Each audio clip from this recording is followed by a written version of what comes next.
some people save money. Some people save this. Some people save that. You know, I'm not the only one that's got a collection that saves stuff. Why collect so many things? Well, just a fad, I guess. I don't know why. I just started collecting, and that was it. 1986, I was in the Guinness Book of Records for having the most.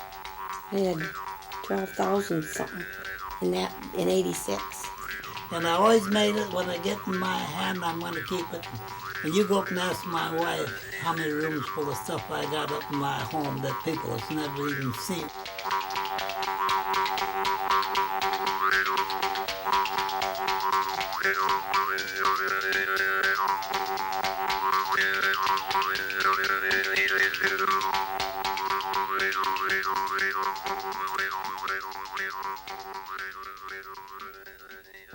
I got interested in the instrument in the summer of 1955 when I did a seminar paper. I was a student here at that time in musicology. Did a seminar paper on the instrument, and at least the way I remember it, I simply shut myself up in the university library for the 2 months of summer school and found everything I could about the instrument. And so that was the beginning.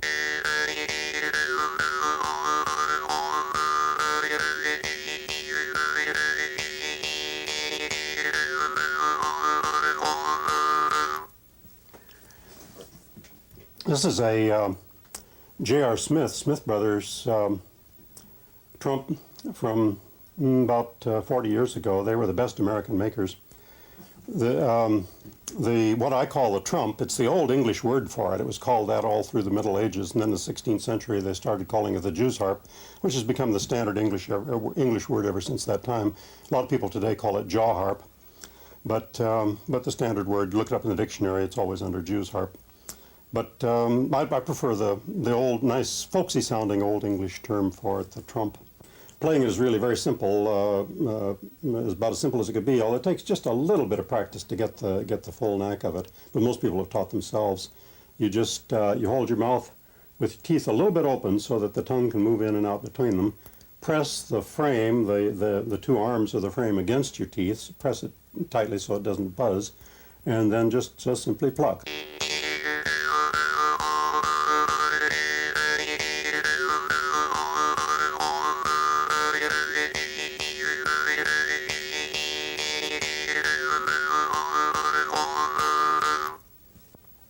So I don't know, I've continued to work with it. It's certainly one of my main areas of research. I publish a journal on the instrument, which is entitled 24. Jahrschrift der Internationalen Maltrommel-Virtuosengenossenschaft, but we call it VIM for short. It means semi-monthly journal of the International Society of Jew's Harp Virtuosos. And there is no such society, and it's come out in just 3 issues. It's kind of an irregular journal, but it's very scholarly. It takes this silly little instrument very seriously indeed.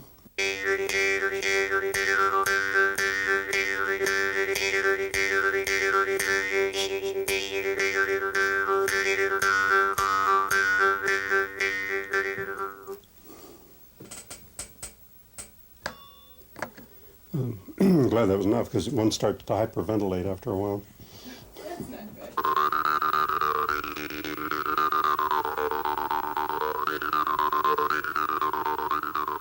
I never went out of the state. I've never been anywhere, but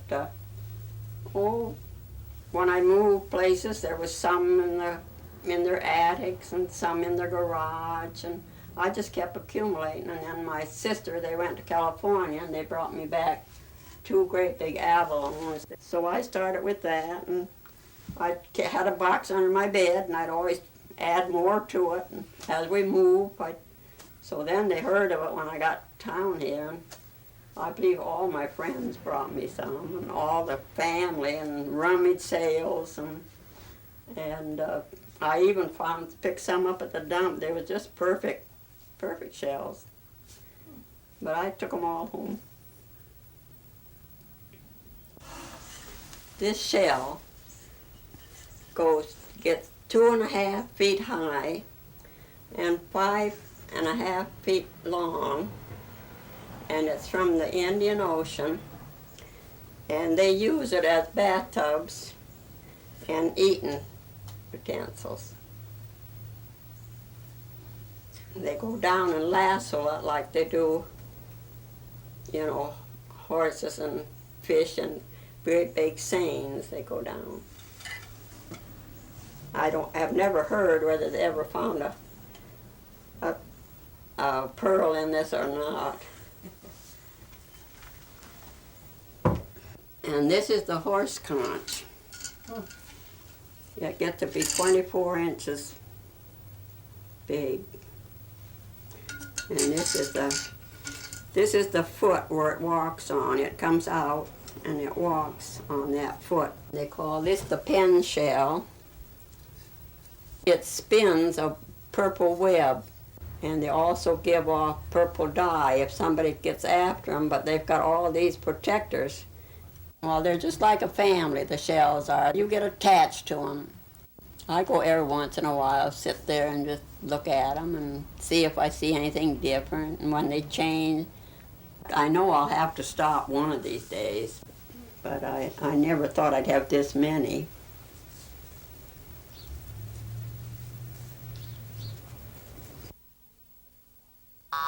I never saw a purple cow. I hope I never see one. But I can tell you anyhow, I'd rather see than be one. Once upon a time, and that's how long ago it was that this got started, my aunt and I, who is my mother's sister, had an argument. Well, it was just a little disagreement. But I must have been winning because at the end, she said, "You cow." And not to be undone, I said, "Well, you elephant." And then I said, "As a matter of fact, you're a pink elephant." And she said, "Well, you're a purple cow." So we kind of let it go at that and laughed. And not too long after that, I was shopping, and I ran across a stuffed pink elephant. So I bought it, and I sent it to her with a note that said, "Guess who?" And a couple of weeks later, I got a package in the mail, and there was a purple cow. And she says, "I know who. Back at you again," or something to that nature. And that's how I got started. And ever since then, every time I run across a pink elephant, I would mail it to her. And whenever she found a purple cow, she would mail it to me. This one is a candle, a purple cow candle. And my aunt is a poet of sorts, because with this cow, she sent the note. "Purple cows are hard to find. You can say they're extinct. Pink elephants, on the other hand, are as common as the kitchen sink. So cherish this cow and never light it. I want you to keep it. That's why I buyed it." She's gonna love that. And this is it's a casserole dish, I believe. Anyway, I've never cooked in it, and because I really don't want to put this purple cow in the oven. And this is the creamer that goes with it. And I don't use cream, so I doubt that this will ever get used. It'll just be a showpiece. This is a good one. This is one that she did, which says, "Happy Chompin' Perp," from Pinky. Now, I call her Pinky, and she calls me Perp, and that's how we sign our letters. So, and we write quite a bit. Of course, we talk on the phone a lot, too. Now, these are the pictures of the pink elephants. When I told her what we were doing, she said, "Oh, I've got to get pictures of them and send them to you." Anyway, she has just taken several different angles of these, and this is in her living room. There's a close-up shot. That might do it. This is the snapshot I took of her this spring when she was here for a class reunion. I have one ordered for her now for her next birthday. And she's just going to love it, I know. It's been a fun thing to do. And I don't know of anybody else that has ever done purple cows and pink elephants before. And if I ever find one, I'm sure we'll have a lot of good stories to tell each other. But Until the end of time, I think we'll be sending these little critters back and forth to each other.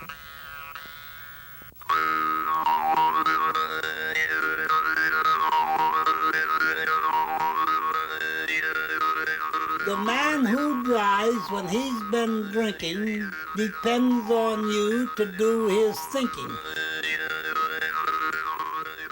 Pass schoolhouse and take it slow. Let them little shavers grow.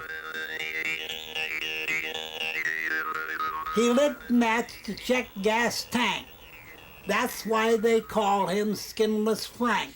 Now that man had that sign, and they put them signs along the highway where the tourists would travel down the Lincoln Highway and they would see them signs. Then they had another sign as you got out of town a ways, and it says, "Don't lose your head to gain a minute. You need your head, your brains are in it." Burma shade.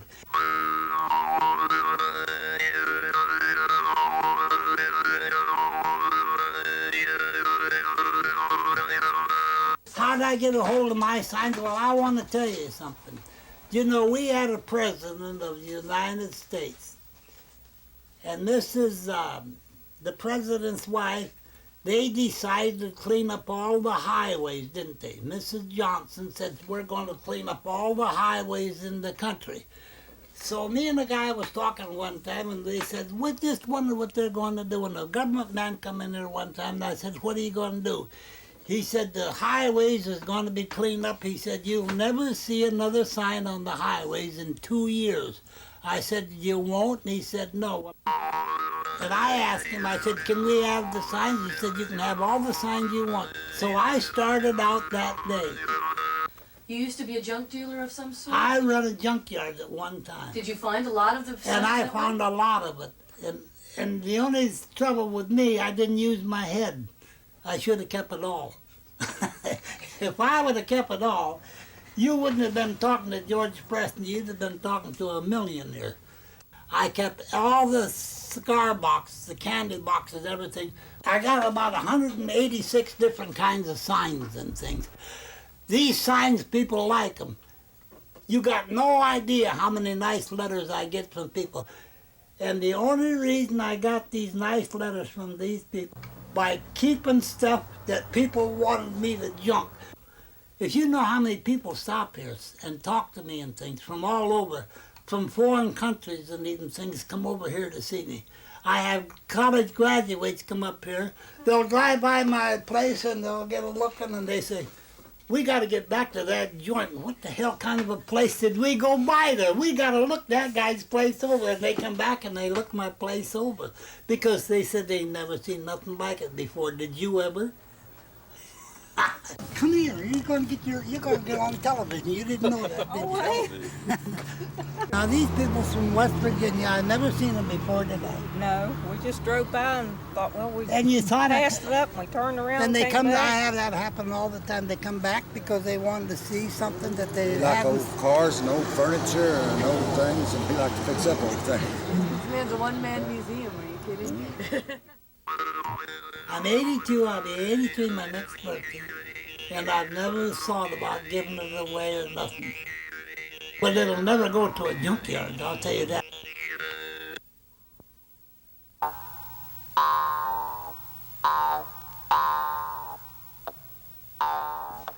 Well, these are the first pair of salt and pepper shakers I got in Illinois, in Brooklyn Zoo. I just picked them up. And then it went on till 1952, and then I started some more.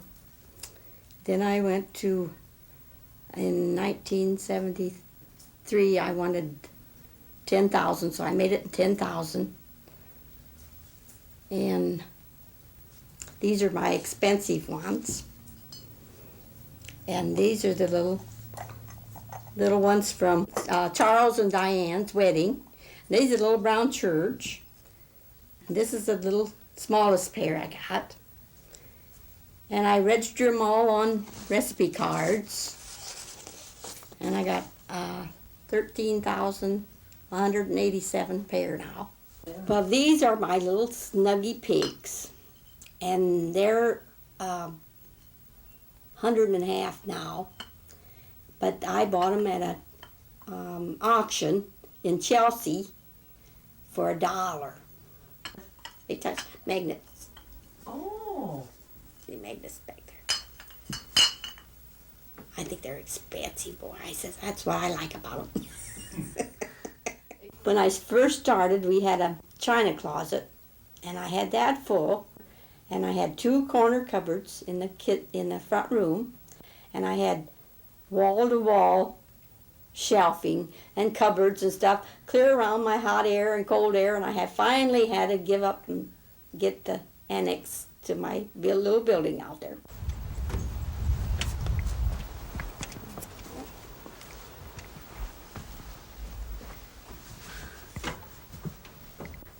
Well, you spent a little meticulous time here, it looks like, organizing them a little bit, huh? Well, I try to keep them so if I come out with a pair, I can go right to them and see if I got them. And these are the bears and the pigs and the cows. And these are my presidents. These are all my states and their symbols. Okay. That's true. Everybody says, yeah, just think if you sell them, how much money you'd have. Well, what would I do with it? And I wouldn't have the shakers. Yep. All right. I don't care. I'm going to keep them as long as I can. It must have been about 1973 when I had that and brought in from Hudson, a milk shed. And brought in from Hudson. And that was a centennial when I had that brought in. So you can start your next 10,000? Yeah. That sounds all right. Why don't we go and take a look at it? Okay.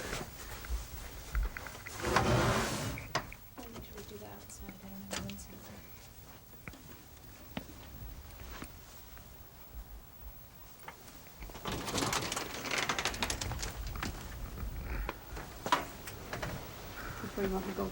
Yeah. There's my little gas pumps, plastic. And then my Christmas ones. And so my turkeys. But they say, are you going to build another? And I said, no, I'll put them on the floor. I come out here lots of time to look at them. Yeah, I do. I like to see them. I like to show people. People say, what do you have them for? I said, to show them. I like them all.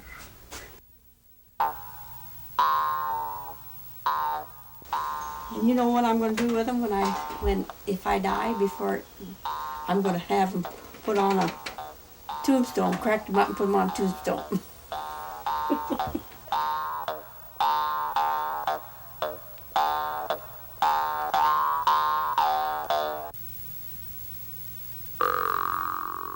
I was running a small repair shop in Manchester about 1962, and a salvage man came by one day. He had been to an auction in Cedar Rapids and bought a large quantity of these spark plugs.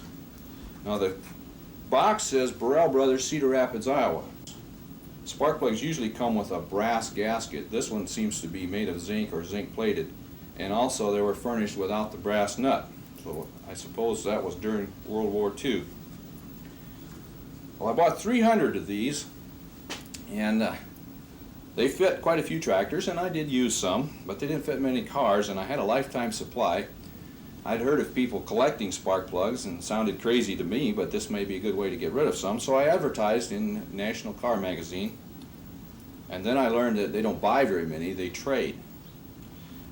And since I was interested in old cars, I had a Model A Ford at the time, and being a mechanic, spark plugs were interesting to me. I thought, sure, I'll trade. And I would trade 1 for 1, sometimes a new plug for an old, sometimes 2 for 1, sometimes a box of 10 for one interesting plug. As things developed, we moved to Masonville, started a repair shop, and was working on my Model A, and other people came by and asked me, could you get me one of those? Or will you sell me that old one you're taking off? And I decided this would be a good sideline business. And so I started advertising and looking for new sources for parts, and started that as a sideline business, and it soon grew to where I couldn't do my regular job, and that too. So in 1970 we went full-time selling parts for Model A Fords. This no-name plug has a glass insulator instead of porcelain.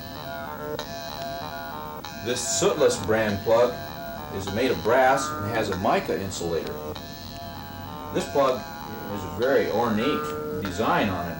It's called a Redhead Big Boy. The brand name on this one is Rents, and I bought it brand new, never used, and put it in my Model A Ford. It's real neat because you can pull this up, hitch it in the notch, make the spark jump a gap, and see it through the glass barrel. I've decided to get out of the Model A Ford business, and I'm cleaning out all my books, and I'm not going to keep any of my spark plugs either. You always kind of hope that your boy would be interested in what you are, but I have 2 girls and 1 boy, and none of them are interested in automobiles at all, so it'll be a nice memory. I have pictures, and that's all. Buy in the box, boys. A lot of it there. 2 and a half of it, 5 and a half, 7.50 to get down, 10 of it, 10 to get down, 12 and a half of it, 15, 17 and a half. That's 79, 50 down, 20, 50 down, 20 down, 50 down, 79 of it, 20, 50 down, 20 fire. 3 lenses, you gotta get a bracket, go right along. 2 and a half of it, 3 fire. Hit 2 and a half of it, 3, $3, 50 down, 2, 50 down, $3, 50 down, 250, 50 down, 3, 50 down, $1 bill for him. Hit $1, 50 down, 50 down, 2, 2, 50 down, 50 down, 50 down, 250 down, $2, 50 say 2 and now 3.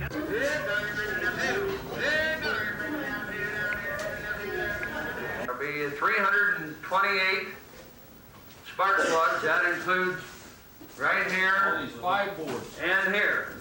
There'll be 328. And here we go. Hit 5 minute here now, 7 and a half. Hit 5 minute here now, 7 and a half. 5 minute here now, 7 and a half. 5 minute now, 7 and a half. 5 minute here now, 600 down 7. Hit 7 and a quarter. Tiny minute and a 7 and a quarter. Tiny minute and a 7 and a quarter. Tiny minute and a 7 here, 7 and a quarter. Well, if you're done, I am at 7 and a quarter. So it's $700 for it. Buyer number 24.